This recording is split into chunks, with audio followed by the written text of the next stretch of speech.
Hi, Roy here on my channel Roy Reads Anything.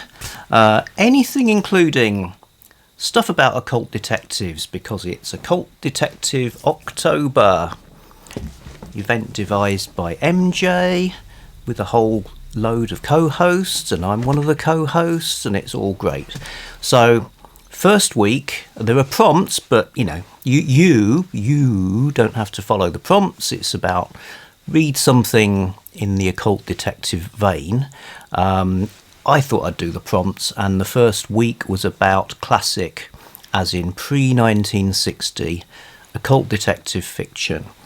And I said in the TBR video I was going to have a look at this Giving Up the Ghosts book. So these are short-lived occult detective series by 6 renowned authors, published by Coach Whip Publications, and it's interesting. I'd say this is one for completists, hardcore occult detective fans and scholars, really. Not to say it's not entertaining, but it's kind of, I found myself thinking, interesting quite a lot. Interesting. Did you do that? I did. I actually literally did that. Yeah, which is good.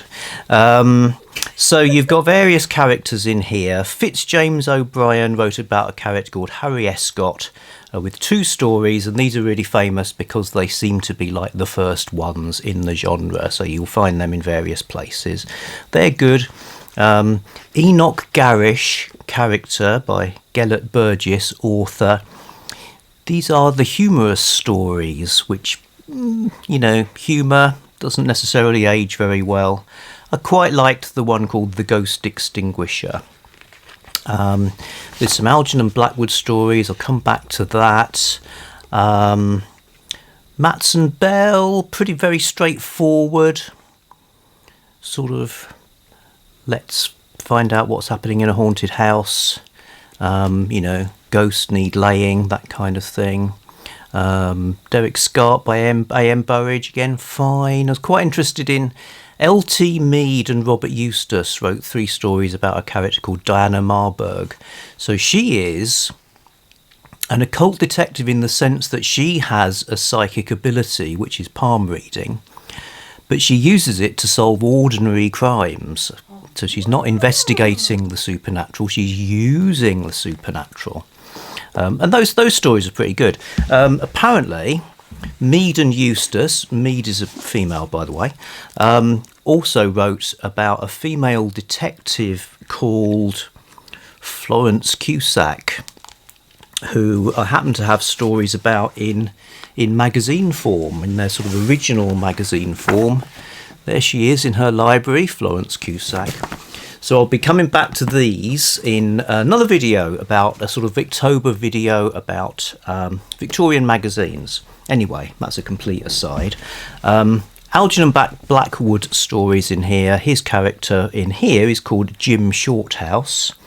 A varied group of stories, pretty good, but it's not like primo Algernon Blackwood. You know, this isn't the guy whose story The Willows is like held up as being like one of the greatest weird stories of all time. It's like somebody sort of finding their feet, really. They're okay, but that sort of drove me back to having a look at Algernon Blackwood's John Silence stories. So here you've got absolute top-notch Algernon Blackwood material. So I think for me, Algernon Blackwood has always been almost synonymous with supernatural stories. Partly it's the name. You know, I don't think you could make up a better name for an old school ghost story author than Algernon Blackwood. And also, when I was growing up, the house had several big old anthologies of creepy stories, supernatural stories, ghost stories, which I would read, and Blackwood was always in those. I think for the generation before me, or even 2 generations before me, Algernon Blackwood really was synonymous with supernatural stories because he was on the radio a lot reading them. He was even on television, and bear in mind he died in 1951. He was on early television reading supernatural stories. You know, so imagine him, and it's his face. He's got this amazing, craggy, sort of English-looking, long-featured face, which is very distinctive. Imagine that on flickering 425-line black and white televisions, intoning his stories. So, yes, Algernon Blackwood, and his character, John Silence, is one of the classic occult detectives of the early period. So he wrote a series of stories for a book that came out in 1908. So it was called John Silence, Physician Extraordinary.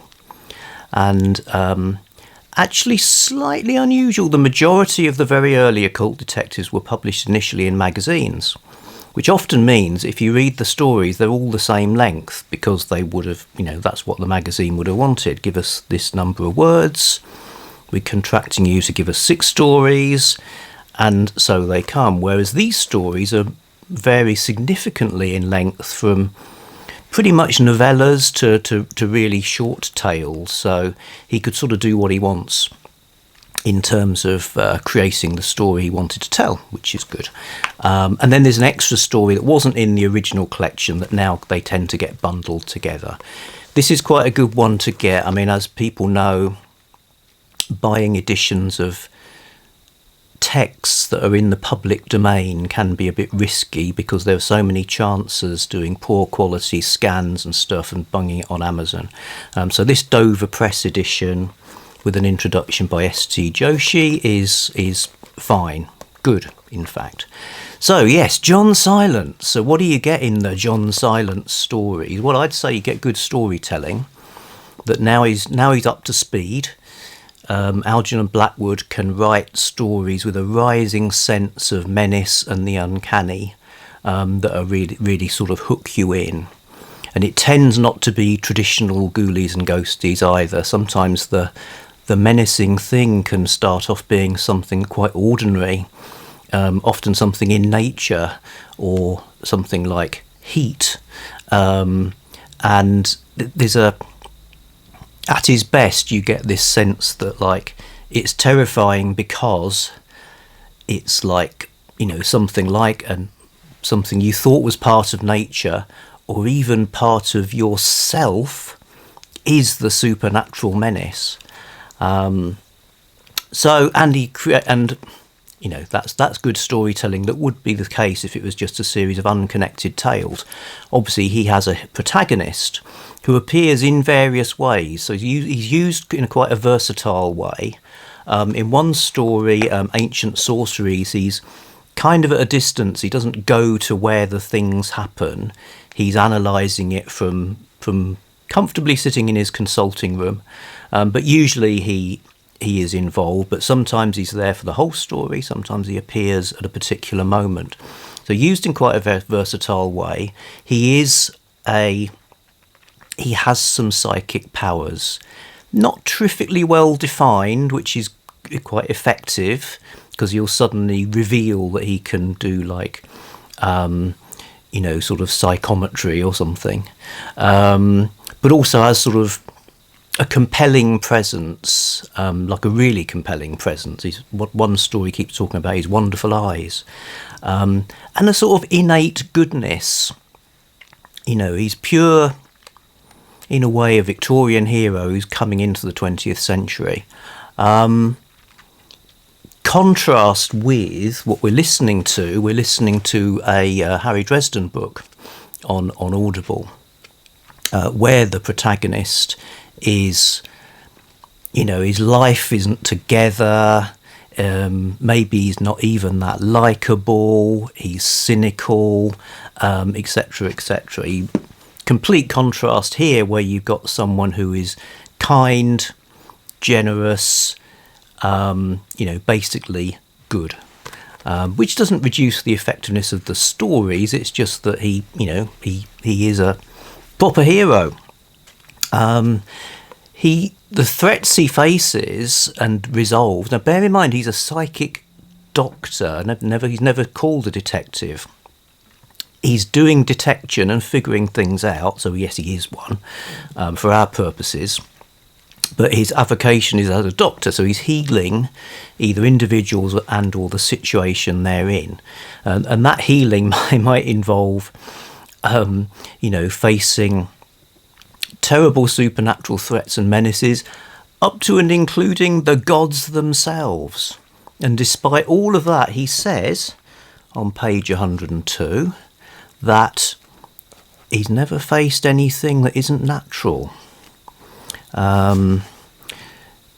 Here we go. But I do. These things are my special study. And let me add that I have yet to come across a problem that is not natural and has not a natural explanation. It's merely a question of how much one knows and admits. So it's all natural, not supernatural.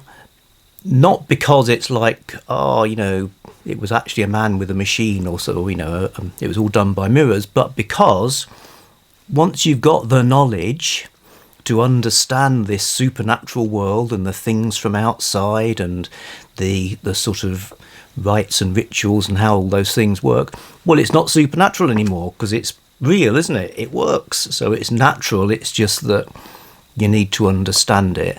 And as he says, sort of go along with your own intuition and accept that the magical occult things you're experiencing are real. So there's a lot of good. It does beg the question, though, can occult detective stories be scary? If you've got a hero who's that good, who can solve anything in the end, and also he's a series character, where's the jeopardy? And I think that is a bit of a thing. I mean, one of the stories, a really effective story called The Camp of the Dog, for the first 2/3, John Silence isn't there. It's sort of, there's some foreshadowing that sort of tells us he's going to show up eventually. But it's people on a camping trip on an island in Scandinavia, I think. And again, it's really, there's uncanny stuff. There's that thing of, things that ought to be ordinary, but they're really freaking people out. And there's building sense of menace. And it's like a proper scary story in that respect. Once John Silence is there, it's more of an adventure because he can prevail, and he's actually, he's not like, I don't know how to fix this. Wah! He's like, he's there taking care of it. So it becomes like, well, how is he going to prevail, and how's this going to work, and what is the source of the menace? So in a sense, it stops being a creepy story exactly, or an eerie story, and becomes something a bit different. However, I would say that despite all of that, you can have jeopardy, threat and scariness in occult detective stories in general, partly because the hero isn't the only character who is, reacting. Other characters might go mad or die or whatever. And just the way, if a really good writer is describing some sort of occult manifestation, even though it's in this context of what's ultimately a type of heroic fiction, where good will probably prevail in some sense, they can still make it creepy. I think that's all I've got to say about this one. So John Silence gets my thumbs up. Giving Up the Ghosts, pretty interesting. Harry Dresden, great. I'm really enjoying it, but it's got layered in. You could see it as part of the same tradition, but layered in, you've got other stuff. You've got the noir tradition, you've got urban fantasy, you've got, relations to other characters, like probably John Constantine could have been an influence, etc. But then so's Philip Marlowe, say. So there's lots of things coming together.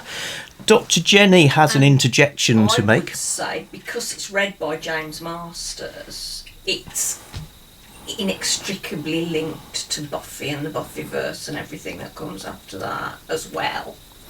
Yep, that's true. So we're listening to an audible version read by James Masters, aka Spike from Buffy. Spike. Buffy was the one with the real woman. Blonde hair. But probably say that more about that. So we're into modern era next. So I'm planning to read Rivers of London and other stuff I have time to get to. Oh, Okay, thanks for listening. Occult Detective October. Yes, see all the links down in the box beneath me. Don't just see them, follow them. No idea how weird that looks. Never do that again. Box.